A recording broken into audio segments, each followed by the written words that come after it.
for taking the time to join. Special thanks to BYP, who I'd say are an organisation who have their pulse on UK Black culture. Morgan Stanley, as a firm, has always placed an emphasis on building a more equitable workplace.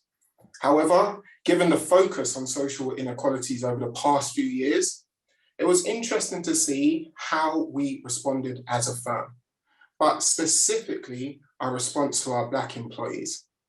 And I have to say that I've been hugely impressed. I've been proud of Morgan Stanley's response.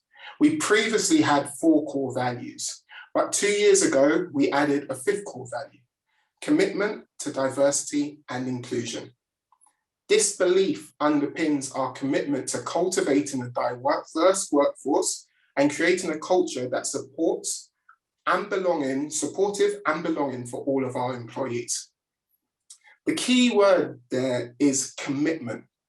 The organizational changes and programs that I have put in place are not simply just knee-jerk reactions, nor are they virtue signaling. They are long-term initiatives that will drive long-term change. So, as mentioned before, my name is Jordon Clarke, and I'm an executive director at Morgan Stanley. I've been here for 9 years, and currently I'm responsible for GCM and syndicate projects globally. I'm also the co-chair of the Afro-Caribbean Business Alliance, which is the Black network here in EMEA. And our key focus is on recruitment, retention, and advancement of Black professionals. But today's event is called Becoming a Trailblazer: How to Build an Authentic and Effective Leadership Style. And so when many people think of leaders, they think of senior leaders, which is only one aspect of leadership. Whether you're managing projects, whether you're managing small teams, whether you're managing processes of your own, or whether you're just managing or leading your own individual time, leadership is a quality that all of us can improve upon. And that's why today's format, we have some excellent panelists. We'll then have a few questions that I've got for the panelists, but make sure that we leave more than enough time for question and answers at the end. And all of you are currently on mute at the moment, but please do use the chat function at any point throughout the session in order to ask any questions that you may have. But that's more than enough for me. It's now time to meet our amazing panelists. Our panelists are from various different business units, of various different levels of seniority across the firm. And they are all members of either the Black network here in EMEA or the Black network in the US. And the aim is that they're able to speak to their own personal and professional experiences as Black employees in order to discuss and provide you all with tangible, actionable feedback that you can take onto your careers and roles starting from tomorrow. And with that being said, let's meet some of our panelists. Aisata, please could you introduce yourself? Thank you, Jordan. Hi, everyone. My name is Aisata Ndiaye, and I have been at the firm for 4 years. I'm a vice president in the institutional equity division in London. My role consists of negotiating the agreement that allow the trades to go live, and I manage and lead several projects for the equity division in London. Aside my day-to-day job, I also have the honor to co-lead the African Caribbean Business Alliance with Jordan, who is our host today, and I'm really looking forward to that discussion. Previous to my role at Morgan Stanley, I passed the New York and Paris bar and worked for an American law firm in Paris and for several banks. And I'm really excited to be part of the discussion because I was in your shoes not that long ago. And by that, I mean someone who is young, hungry, and who really want to climb the corporate ladder and step into a role that is more leadership role that will have an impact. So I'm looking forward to the discussion, and I hope that we will help provide useful tips for you. Perfect. Thank you, Aisata. Kume, over to you. Afternoon, everyone. My name is Kume Efese, and I have been at Morgan Stanley for, it will be 8 years in a couple of months. How time flies. So I actually joined on the grad program, and prior to that, I did an internship. So as I like to joke around and say, I'm Morgan Stanley through and through. I started on the grad program in the operations division, and I worked there for about just over 7 years, and I got an opportunity to move over to where I am right now, which is in risk management, about 9 months ago. So in my time in operations, as I said, I started on the grant program as an analyst and sort of went through the years and developed into being an associate, and also got a promotion into being a director before I assumed my new role over in risk management. Now, I think for me, the exciting thing about this sort of forum is just to share experiences, because from my perspective of not being on the panel and being on events like this, just taking other people's experiences and sort of applying them into your own day-to-day life and picking out the beneficial points is always really helpful. So I'm hoping when we finish off today, we'll leave you with some really good content and conversation that you can apply to your own lives. Thank you. Cheers, Kume. Carleen, from the other side of the pond. Yes, hi. Hi, everyone. My name is Carleen, and I'm probably the newest Morgan Stanley member here. I am currently a trader within SPG in New York. Specifically, I trade distressed loans. I joined Morgan Stanley last year, February 2021, as part of the Experienced Professionals program. For those of you who haven't heard about this program, so this program was started in 2020 by some members of the fixed income group at Morgan Stanley, and it was designed to recruit and train diverse, high-achieving professionals who do not necessarily come from a finance background. So prior to Morgan Stanley, I worked as a consultant within M&A, so I came from a finance background, but I joined with 19 other amazing individuals who came from a diverse background, from law to architecture, engineering.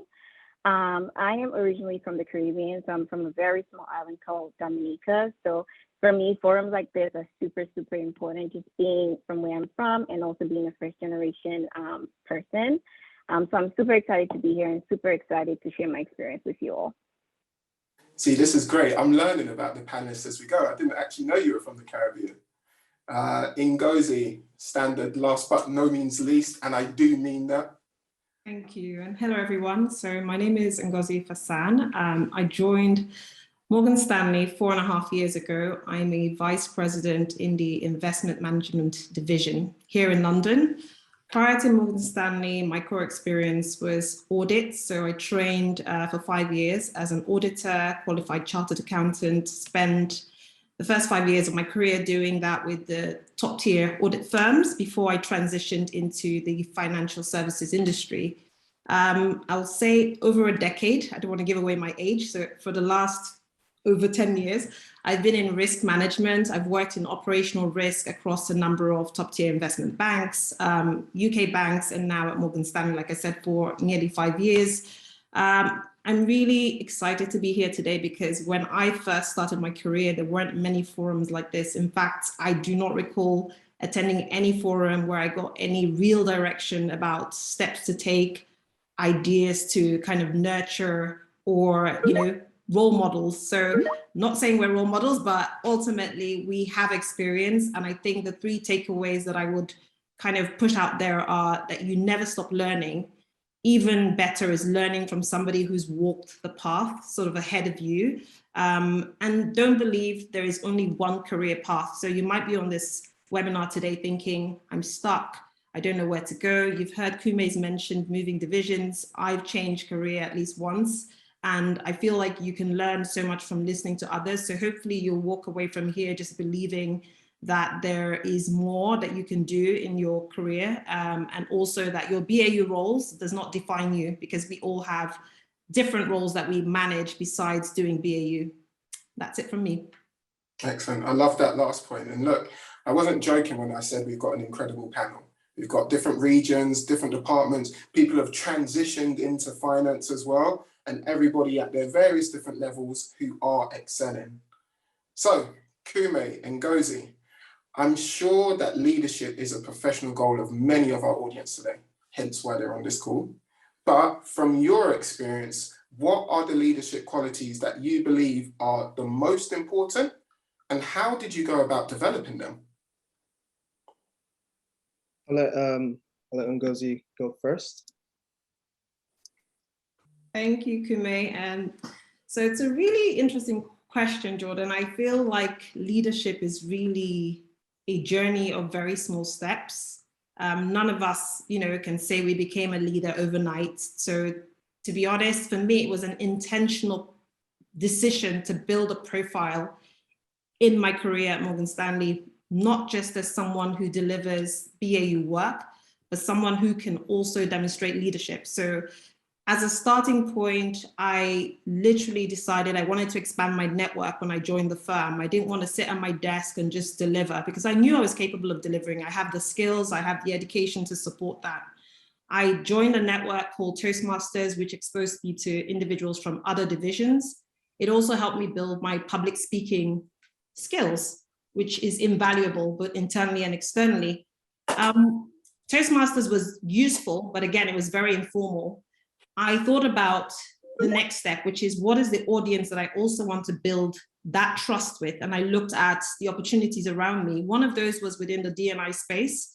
So within my division, I joined the diversity focus committee and started to raise my hands, as far as being part of projects that drive change, being accountable, being responsible for taking ideas forward. That over a period of time also meant that I had influence. I had more senior stakeholders who were aware of me besides my manager. And then to further that, in 2020, as a result of Black Lives Matter movement and George Floyd, which you're all familiar with, I would say handpicked by the divisional or the global lead for my region or my division, the global operational head. He handpicked me to be one of the chairs for a project called Project Phoenix, which was to tackle, the issues around belonging and progression for our Black colleagues. And that literally just gave me an opportunity to work with numerous individuals like Jordan, Sata, a number of HR colleagues as well. And I think for me, leadership is something that you intentionally decide that you want, and you take the little steps that help you move in the right direction over a period of time. Kume? I'll add my 2 cents into that. So I think just piggybacking off of, I think one of the first things that you had mentioned about leadership and making that intentional, right? I think for some people, and we generally would have heard this comment, that some people are born leaders. Now, even for those individuals who are born leaders, you can't be complacent, right? There are still a lot of things. And when we talk about, the question that Jordan asked about directly, what are the most important things in leadership that you think people should have? And there are just so many that ultimately at the end of the day, we're juggling, trying to improve on all of these aspects, right? So some additional things that I'll throw out there, listening. So being intentional, but being intentional to actually listen to things around you. So if you're leading a group, for instance, listening to the people within the group. If you're leading a project and it doesn't necessarily pertain to you having individuals under you or people that you can sort of influence or delegate to, it's still understanding and listening to the requirements of what it is that you are looking to drive, right? So people in positions of leadership, I think it's super important that you're understanding and cognizant of all of those factors. So just in addition to that, sort of putting the best interest of, again, the project, your team, your direct reports at the forefront of what it is that you're looking to push forward. Those aspects will allow you to kind of get people on side and make them feel like what you're doing is not from a selfish perspective of just yourself trying to develop yourself and push yourself in your career, but actually you're thinking about being a leader and sort of setting a path that people or teams can follow, in terms of what it is that you're doing as a bigger picture. So I think from my perspective, and it was just really interesting listening to Ngozi over there talking about hers, is making sure you're influential, right? Like you look at people and you go into, I don't know, an organization or into a meeting and someone asks you, the first thing is, who do you look up to as a leader? What you're thinking at the back of your mind is people that have an imprint in your mind. And why have they done that? Because in some ways they have influenced you, whether it's directly or indirectly by their actions, by their words, those sorts of things. So being someone who influences just by your actions and the way you carry yourself in the work that you do, I mean, it goes without saying that the minimum required here is to actually perform your job, because that's what people look at the end of the day. But that sort of thing builds your manager's trust, you know, the management structure's trust, but also because of that, they inherently just want to provide you with more and more opportunities to continue to build those skills and to just showcase the fact that you are developing into a leader. So I think, again, just very similar to Ngozi, from my side, it started off with joining events like this, you know, going to ACBA events, and understanding how people in the committees and people that are running those events, what are they thinking about, and how is it that they're able to get us all involved into things on a regular basis, right? What is it about the content, about their style, and things like that? Then it sort of progressed into being given the opportunity to set up what we called an associate forum within operations here in Europe. So that obviously helped me to hone in on my own specific skills in terms of being able to speak to senior management about, you know, the case and our sort of statement of what it is that we're looking for and what we're trying to drive. Those sorts of things allowed me to do that while being able to provide change and lead that group forward, which is something I'm quite proud of, because the forum itself, even years after I've left there, is still doing very, very well and moving forward. But, you know, aside from that, you also have specific internal sort of programs that have been put on by Morgan Stanley. So one key one that I'll mention is the LEAD program that I was on a couple of years ago. I was sort of nominated to be on, as well as sort of many other colleagues as well, to build and hone in again on leadership skills. And that's something that was purely organized by the firm, bringing in external people to kind of take us through that journey. And more recently, something very similar, but provided by McKinsey, again, just purely from the sort of leverage and influence that I've built over the years, allowed people to put me forward again for that sort of program. So I think the general message that I want to give in the leadership sort of section and topic is definitely being intentional about what it is that you're looking forward to, but just remembering that even on the aspects that you deem yourself pretty good at, you still need to continuously build on those. I would just add as well, it's so important to have people close to you, whether you want to call them mentors or just sounding boards, you know, at all levels. You look at yourself in the mirror and you're thinking, okay, what am I good at? What aspects of this am I really good at? But what you kind of don't get from looking at the mirror is your peripheral view, right? And that's what people can also help and add on to help continue to build that aspect of your development. So that's, from my personal view, that's kind of my take on it. And Kume, I just want to highlight one specific point that you made in regards to what it takes to be a good leader, and that's listening. My grandma used to say, you've got 2 ears and 1 mouth for a reason. Now, she used to say it with a harsh Jamaican accent, but that is still applicable within the professional working environment, right? Listening goes hand in hand with empathy. A good leader values the input of their team members. They listen to know what motivates them. They listen to their goals. They listen to their aspirations. Now, with that being said, what I try to do is I try to look at all of those people that have led me and think, what are those leadership qualities that I want to incorporate into my style? And then likewise, what are those leadership qualities which I definitely don't want to incorporate into my style?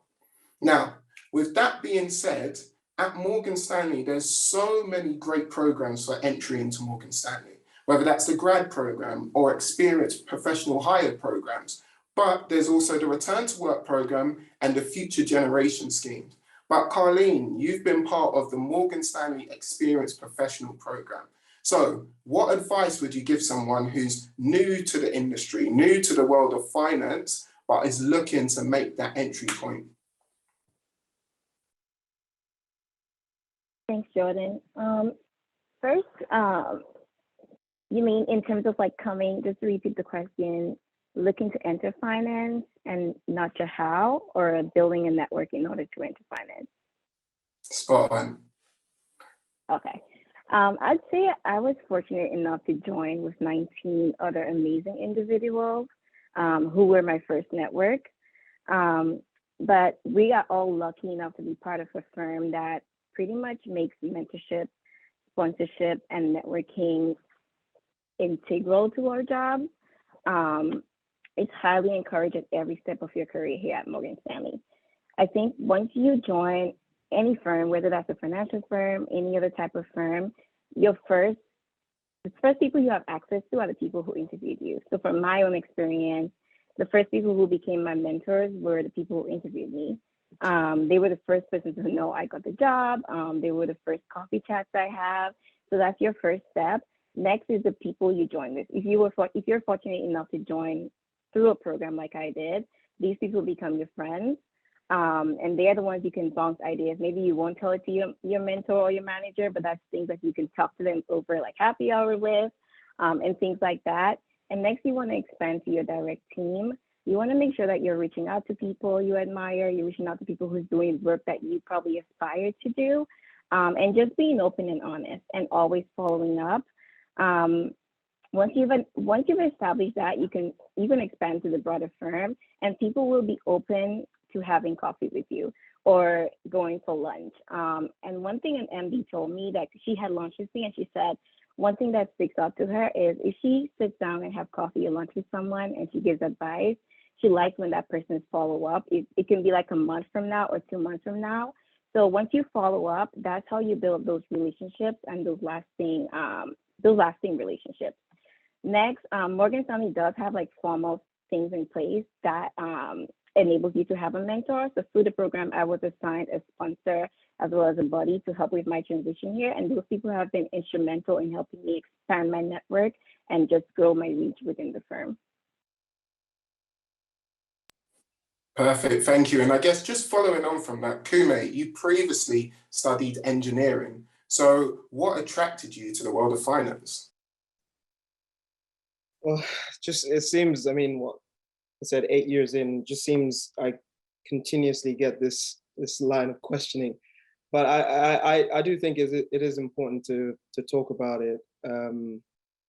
Just maybe in debunking some previous myths that people might have had, for instance, and just to give maybe people on this call some confidence in, I guess, your background being actually your main attribute going into different roles, particularly roles in finance. So yes, I did study engineering. I studied mechanical engineering at university, and even during my course, I did, as I mentioned before, I did an internship at Morgan Stanley in operations, right? So at that point, I was kind of exploring the idea of finance off the back of initial interest.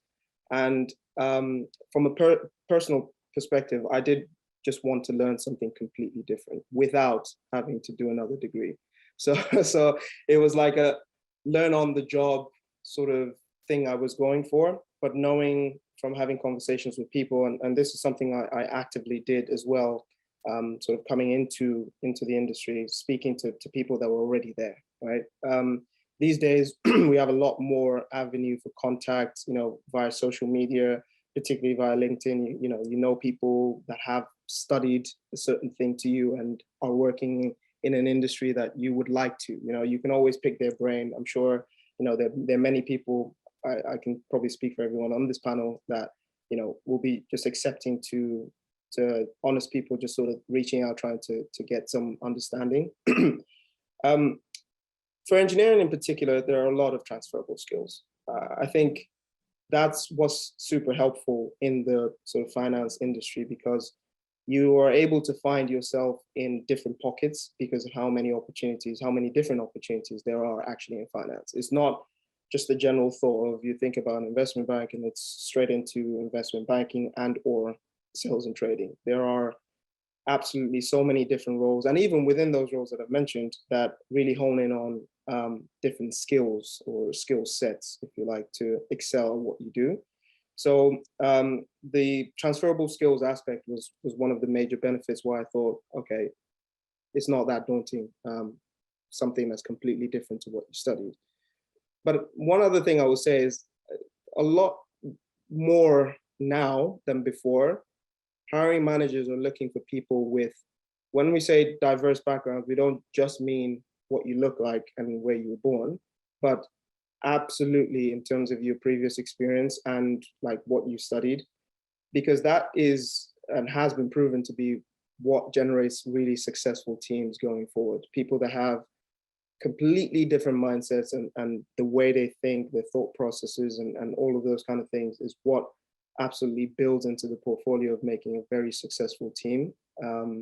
So I think that is also something that people, particularly hiring managers, look for and look forward to having in their team. So that is a major positive and absolutely should not be looked at as a negative. The real point there behind all of this is, if it is something that you're looking for, make sure you're prepared, right? You don't just rock up thinking, I have an engineering background, so, give me a job. It's more around, I have an engineering background, and this is how I feel I can fit into this new role or this new team or this new industry, right? So it's being really intentional about that. And lastly, one last thing I'll just throw out there is Morgan Stanley's sort of key push on mobility. And that already gave me the sort of the encouragement that I could come in, and if something didn't feel right, I have the opportunity to move elsewhere. So I think those are the real aspects around the whole engineering versus finance thing. Yeah, I think you summarized it perfectly when you said diversity of thought, right? It's different thought processes, not the same kind of standard way of thinking being applied to a problem. So thank you very much, Kume. It was maybe about 2 or 3 years ago, I found out what imposter syndrome was, and I had mixed feelings. Part of me kind of allowed it to define a feeling that I had felt my whole life, but couldn't quite explain. And the second part of me felt like it burdened me because it then became a further obstacle that I had to psychologically overcome. So Aissata, is that something that you've ever experienced in your rapid progression? And if so, how have you managed it? But most importantly, how have you almost looked at it from a positive perspective? It's interesting that you say that, Jordan, because I think I live with the imposter syndrome that's constantly behind my back. And each time I walk into a room, like in a meeting room, it's there. And I think it's those questions that come in the back of our mind where we ask ourselves if we are where we are supposed to be. And for a very long time, I've seen the imposter syndrome as something quite negative.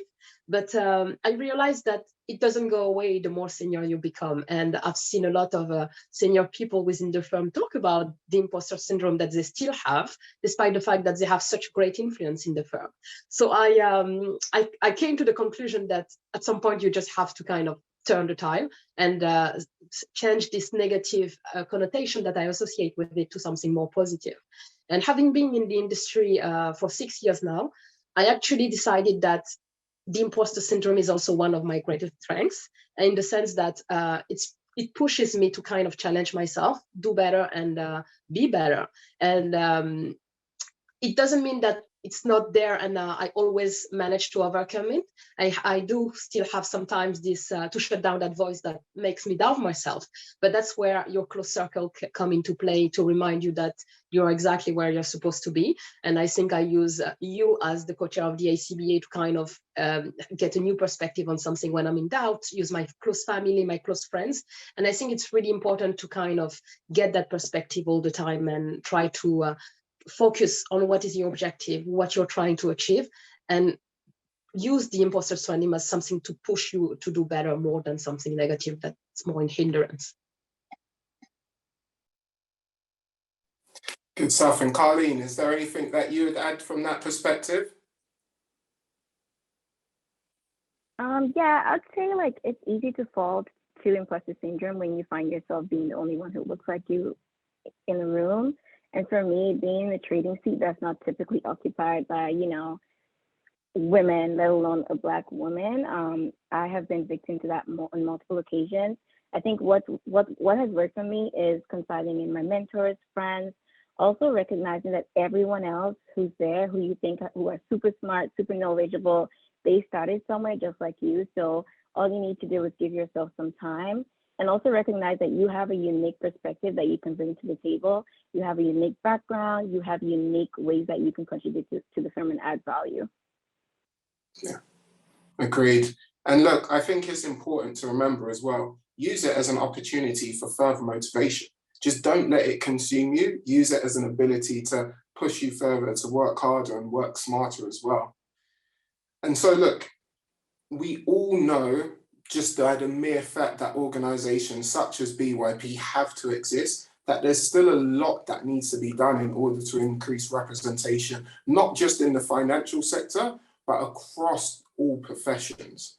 And so with that in mind, Aissata and Ngozi, as leaders in your field, can you tell us how you established yourself as trailblazers in an industry, in an area which is typically underrepresented as well? And Ngozi, you want to go first? Sure, why not? Okay, so as I mentioned, I work in investment management or investment management division within Morgan Stanley. So that's part of asset management as an industry. When I initially qualified as an auditor, a chartered accountant, I did try to find a role within asset management. I had multiple interviews. I got through to the 4th stage, 5th stage, and then I'd hear nothing. To be honest, I did kind of lose hope at a point, thinking, is it my qualifications, that whole conversation about imposter syndrome? But eventually I realized that, you know what, even if you fail at, getting an opportunity, there's other doors that are open for you. So very quickly, I did get a role within, like I said, financial services, and I turned my sort of career into risk management. And in the period that I've been, or since I joined Morgan Stanley, in fact, when I joined Morgan Stanley, I would have to admit that I was one of the few Black female officers within my division. It was startling that how few or how small the representation was. The good story, or the good part of it, is that representation has improved significantly. And I do see people like me more and more, not just within my division, but also on the floor. The way that I personally addressed it was, at a previous firm, I had what was not a great experience in terms of, thinking about the intersectionality of being Black and female. I felt like I was not necessarily treated well. Coming to a place like Morgan Stanley, I did have concerns. I had my guard up, but I think that experience really prepared me to be able to persevere, and also it made me very resilient. It made me check myself. It made me reassert, the fact that I was qualified. I knew what I was doing. It wasn't anything to do with my performance. It was just the individuals. Morgan Stanley, in terms of culture, has been amazing. I've had no issues. I think the core thing around addressing the gap where you're the minority or there's not that much representation is that sometimes you work a lot harder. So for me, I put in a lot of effort into making sure people found me to be credible and trustworthy. And it takes time, as I said, with many of these things. I made sure I put in the extra effort to be prepared for, meetings, and I made sure I delivered above expectations as much as I could. And then even more so, it was being more of a problem solver in terms of my role, because I do a role where I facilitate the others, and I didn't want to kind of give them any reason to doubt my abilities. So I threw myself really deeply into trying to be above and beyond. I don't necessarily advise everyone to do that, but I think ultimately, as long as you're credible and trusted, people will definitely value irrespective of your race or background. So the longer I've been at the firm, I think I've also been able to work at other projects besides like I said, my day-to-day job is one thing, but I've found myself being more involved in, bringing others to the firm. So participating in an event like this today is just a testament of me, like working at Morgan Stanley and enjoying what I see and wanting to sell the culture and bring more people on board, you know, it's opening doors for others and making it easier for others who may feel like it's not an industry that they should be in. Ultimately, I feel like the firm itself has done a lot more. Kume mentioned the LEAD program. I mentioned earlier Project Phoenix. Project Phoenix is certainly something that has been very instrumental in the last 2 years in bringing about advancement of Black talent, in bringing about progression for Black talent, in thinking about how to recruit more Black talent, not just in my division, but across operations. So ultimately, there is a lot of work that is still to be done. But from my perspective, I think contributing to that work is certainly something that I'm really proud of and which has kept me sort of motivated, you know. So this is my view on you know, representation at this point in time. Aissata, over to you. Thank you. I think you're spot on. I had to, when I joined the financial industry, I was, so we are the first year generation going to university in my family. So it was an industry that I had no idea about. So I had to adjust to a culture where first step out of my comfort zone and then adjust to a middle-aged, white, male-dominated industry where I was young, and I hope I still can be considered as such, Black and a French woman with a very strong accent that was working in a language that was not my first language. So I think my biggest challenge first has been to adapt to that culture and try to be the best version of myself, so that so that all the things that I do could help me get to where I wanted to go. One of the things that I think is essential when you're trying to establish yourself as a trailblazer is to know people. And by that, I mean, be interested in what people are doing, be interested in who they are. Because at the end of the day, we are spending 12 hours a day at work, or at least most time at work than we are at home. So it's really important that people know you. But because when you come to promotion, people are gonna be more willing to promote someone that they know than someone that they've never heard about. So I think it's really important. And the way I've done it in my division is by talking to everyone. And by that, I mean, not just the people who are in my division, but really globally. And that was one of the great advice that I received from one of my mentors. She told me that you have to have a global view, a global vision, talking to offices across the world, people you work with from different region. And another thing that I would add is that for me, being nice always pays off, because when you're the one who's gonna render a service to someone, the person is never gonna forget it. So when you're gonna need something in return, because we're in an environment where we're gonna need something at some point, they will be thinking of, oh, you did that for me at some point, let me help you. And by saying being nice to people, I also think of the people that are not necessarily doing our job. I'm talking about the guard at the entrance, the cleaning lady, without which we wouldn't have the environment we are working on, because people are watching you. They're watching the way you react they're watching you in your environment. And I think Morgan Stanley has such a great culture because people matter. And I don't say that lightly. I think it's really, it's common sense, and I don't want to be patronizing, but I think it's really important. As for the different initiative I'm involved in, I think my role as co-lead of the ACBA has been to help the firm drive the commitment to the diversity and inclusion, and it's the 5th core value. And I think it's really important because it gave me a perspective of the mountain of work that we have to do to get to a point where seeing a Black person on the floor is just normal. To Ngozi's point, when I joined Morgan Stanley, I could tell you that there was 4 Black people on the floor, and it's a big floor. And today when I go at work and I look around me and I see so many more Black talent on the floor, it's so encouraging. And I think Morgan Stanley has done well in committing to ensuring that we have more diverse talent.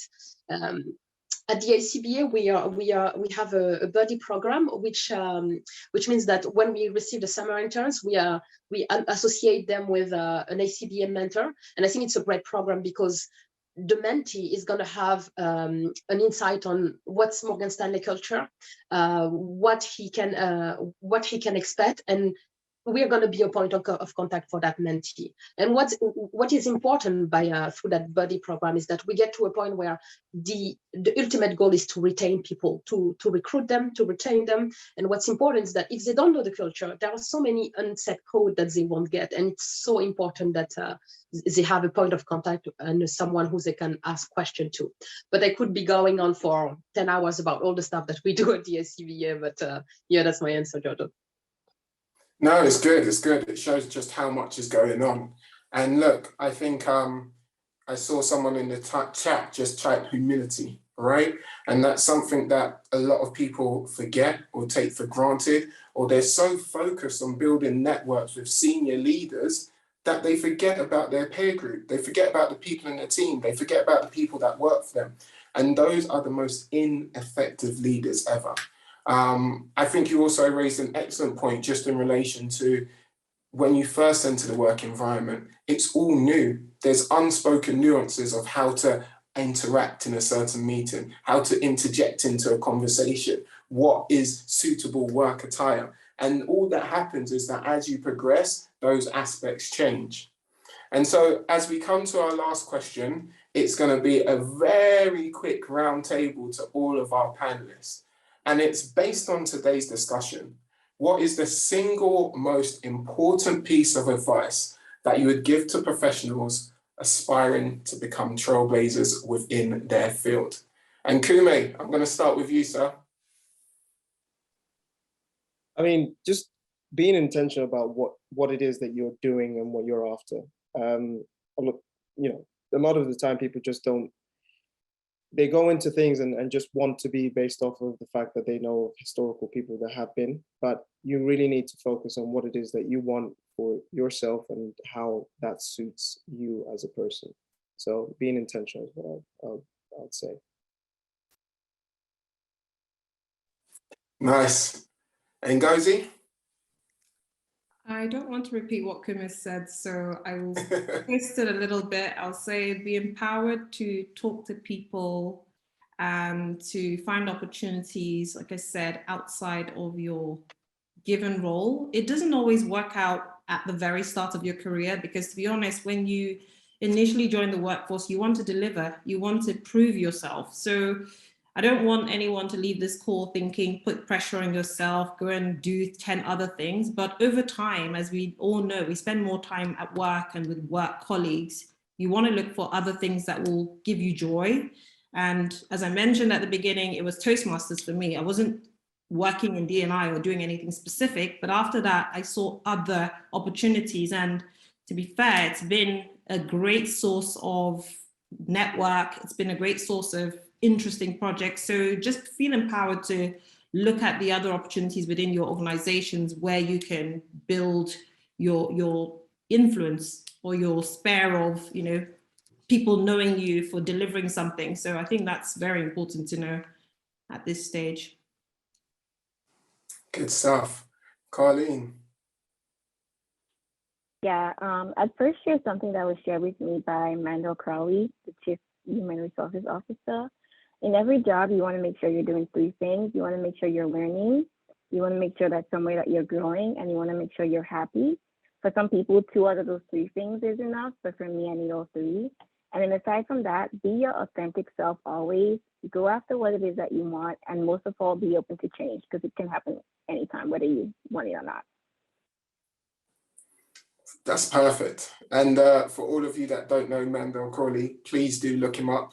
Can't lie, he's incredible. He's my secret man crush. Aisata? I think it's reciprocal.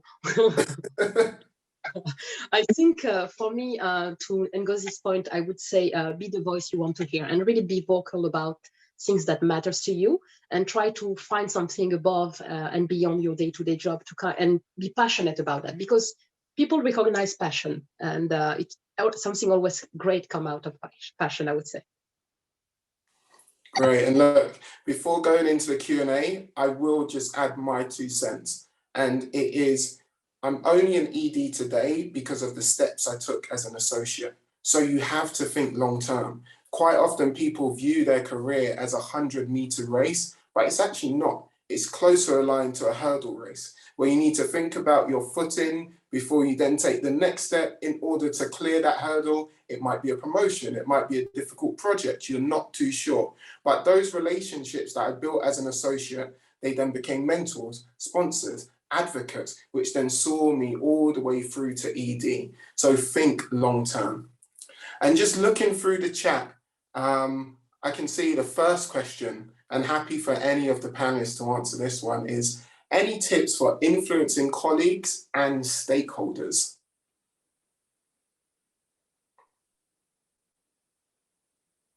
Okay, go on then. I'll take that one. So I think actually we've kind of, in a roundabout way, touched upon this and covered it sort of in this conversation, but to directly give my 2 cents on this topic, I think it goes back to really understanding what it is that the people are looking for.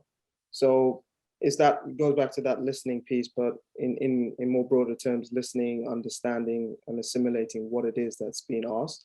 Because, and a lot of the time, this question is kind of shaped towards influencing senior management or like more senior stakeholders, the people that you want to be on side. And there's no better way to understand what it is that is being asked. That's the first thing. After that, you can shape the demands of what is being requested in that way or accordingly in that way.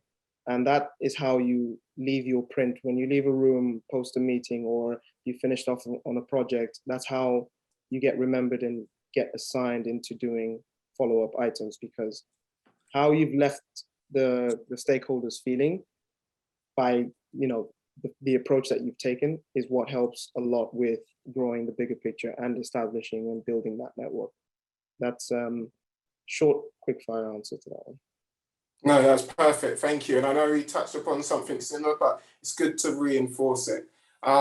Also, please do unmute and feel free to ask any questions. I think I can see someone's hand up. Do you want to come off mute? Hi, I've joined in 2 separate ways because I couldn't see the chat from within Morgan Stanley Zoom. So that's my hand, but I'll get rid of it in a second. No worries. So as of this week, within London, a lot of new summer interns have joined, and I work within technology.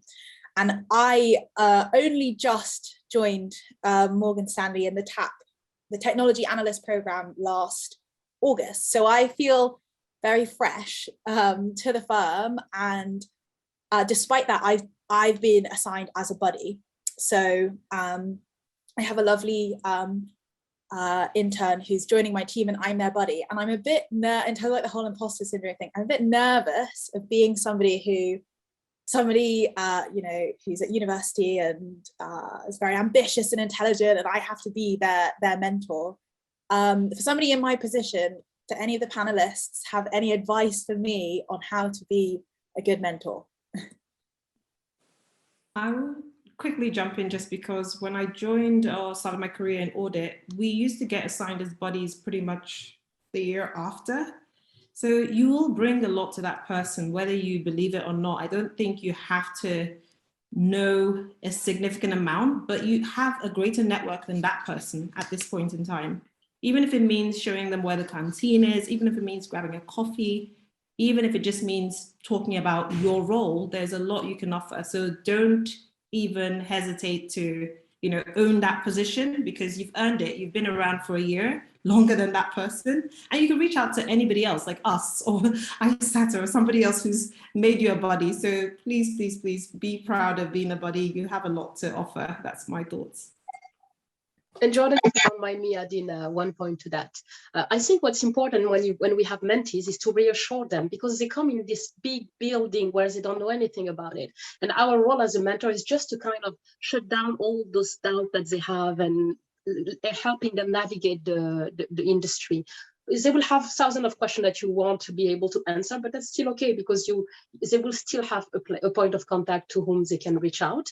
And as Ngozi says, sometimes it's just a question of going for coffee and asking them how their internship is. And it helps, because when I was a mentee, that was helping me. So I never doubt that you will be an amazing mentor. And I think you can definitely reach out to any of us to help if you have any question.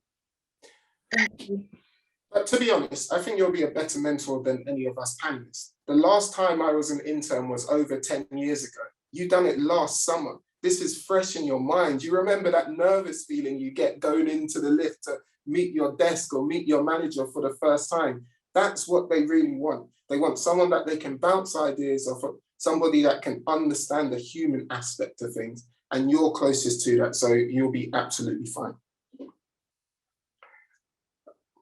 I guess next question, and I really like this question, so hopefully the panelists are keen to answer it, which is, where does one draw the line so not as to be a threat to senior individuals? You know, to be honest, I think it depends. Like, I'm just going to go straight and give that caveat. It depends on who the relationship is between. There are some managers, unfortunately, that have a more sort of military approach to dealing in their teams, right? It's basically my way or the highway. And, you know, in terms of influencing those people, it takes a little bit longer and more work and effort. But just to answer I guess the more general question for the greater population of managers who are more understanding, it's your approach, right? It's again, the intention of influencing is not to effectively shut people down, right? It's more of a collaboration. And when you get to the point of that collaborative understanding between yourself and you know, the senior managers that you're speaking to, i.e. you're doing the work, but you're understanding what it is that they're looking for, and they're also clear in the communication of what it is that they're looking for, then that should not be the case, because the overall idea of senior management is to build people up so that you eventually take their jobs, you know, in a good way. That's really what the relationship is supposed to be like. So I think it's understanding that balance between yourself and the individuals that you're dealing with on the aspect or topic that you are dealing with. Kume, you're spot on, 100% right. The reason why I found it quite an interesting question as well is because sometimes I feel like, specifically as Black people, we try to dim our light or try to make others feel more comfortable. And in some regards, you have to be diplomatic, you have to go about it in the right way, but ultimately make sure you're always putting forward your best foot. We have time for one more question, and the last question is from Suzanne. So Suzanne, over to you. Hi, I put it in the chat actually, but I'll just read it out. What's the best way to deal with dissension in a team that you lead or you manage? Is it about democracy? Yeah, I think that's it really. How do you deal with dissension and what's the best way?